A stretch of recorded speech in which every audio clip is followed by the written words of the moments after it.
I'm Mark Fernandez, and this is Franchising with Fernandez. Hi, I'm here today with our special guest, Retail Leasing Specialist Dean McAskil from BDA. Welcome, Dean. Thanks, Mark. Dean's here today to talk about Friday's release of the West Australian Commercial Tenancies regulations response to the COVID-19 Act, I guess. So, Dean, straight into it, can you give us the highlights, please? Yeah, look, this is essentially supplementary legislation to the bill that was passed on the 24th of April by the WA State Parliament, which was the COVID-19 Response Act. These are the regulations that basically give effect to that Act, and most particularly, this sets out the principles that will apply in giving commercial tenants rent relief. So what we're talking about is small commercial leases. It's not restricted to retail, because the Commercial Tenancies, open brackets, retail shops, close bracket, Agreements Act of 1985 concerns only retail shops. Well, this is much broader than that. This talks about small commercial leases, and there are some criteria to do with turnover levels. Obviously, $50 million is being one of them.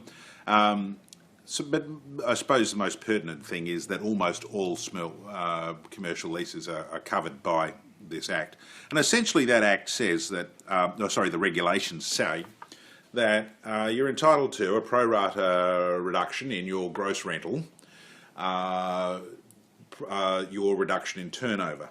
Now, I suppose the most interesting thing about that is when I say gross rental, because it is intended that there will be relief offered to commercial tenants for their outgoings as well.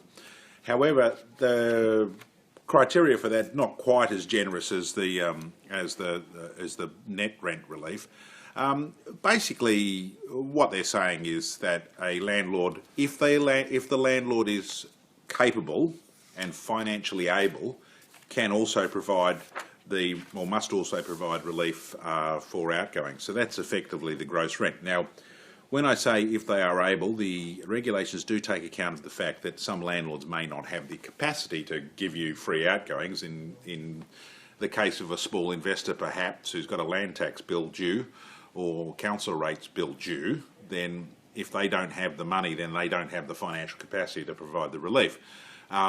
And then it is up to them, that landlord, to negotiate, and also some of that payment can be deferred by the tenant. So really, it's the framework for resolving it. It's actually fairly clear, but there are some triggers in there that we need to be conscious of, and that is, you actually have to have suffered a loss of turnover. That might sound like a trivial point, but it's not. And the loss of turnover needs to be 30%. Very specifically, these regulations do not require that a tenant be entitled to JobKeeper to enjoy the rent relief. However, there is a structure in place, and to give you a broad strokes of how to do it, there must be an application to the landlord in writing, and the landlord is obliged to apply within 14 days.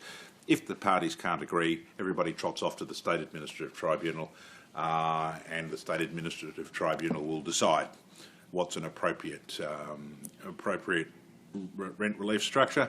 And the watchwords for all of this is proportionate. So the relief should be proportionate to the loss suffered. So in the event of a gym, for example, that can't trade at all, then essentially the rent relief is 100% of the gross rent. The complicated part is how that rent relief is handled. Some of it will be deferred and some of it will be waived.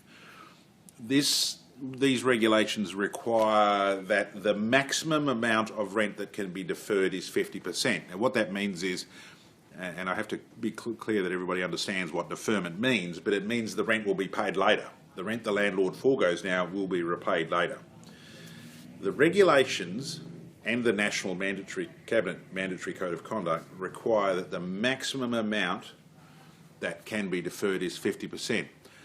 I have seen some correspondence from landlords and managing agents to tenants where they talk about the regulations and the legislation saying that 50% of the rent must be deferred. That's not entirely true. It's a maximum of 15%. Also, we can agree anything we like as long as the parties agree. My view would be that deferral is simply creating a debt facility or a debt that needs to be repaid at a later date.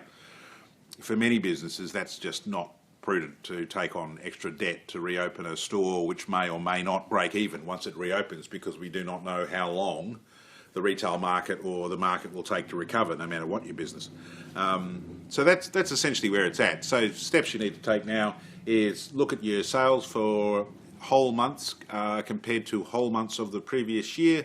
You need to make an application to the landlord in writing, asking for what you want as far as rent relief and justifying that rent relief on the basis of your drop in turnover or your financial capacity. So. Thank you, Dean. So, all right, a couple of quick questions then. So if I'm a franchisee and I hold the head lease, give me your thoughts. What do I do with this new information? You've really got to, if you have the lease in your name and you are a franchisee, then you need to take responsibility for making the application to the landlord. Don't rely on your franchisor to do it. For a start, it's not their job. They're not on the lease. The regulations require the person on the lease to do it. But the other thing too is that, and most franchisors are being very considerate in this area, it's prudent to actually demonstrate in the written application to the landlord that the franchisor is also giving you some kind of relief on your franchise fees. So most large commercial landlords are aware of the implications of a franchise agreement and would like to see everybody enjoying some pain.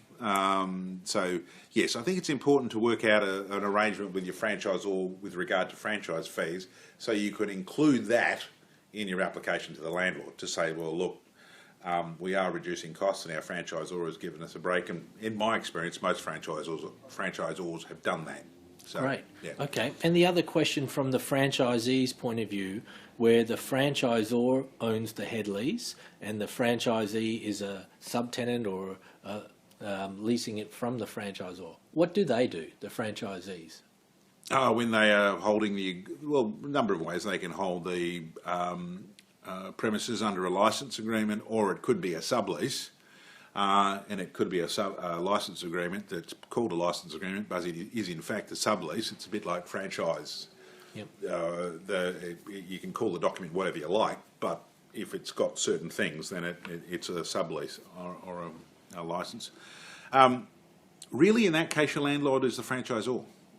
So you have a right, essentially, to apply to your landlord, which is the head lessee or the licensor, the premises, for that kind of relief, and they have an obligation, or they don't have to, but if they want to enjoy a benefit, then they can make an application to their landlord. But for all intents and purposes, if you hold the premises, occupy the premises on that basis, then your landlord is the franchisor, and that's who you need to be dealing with.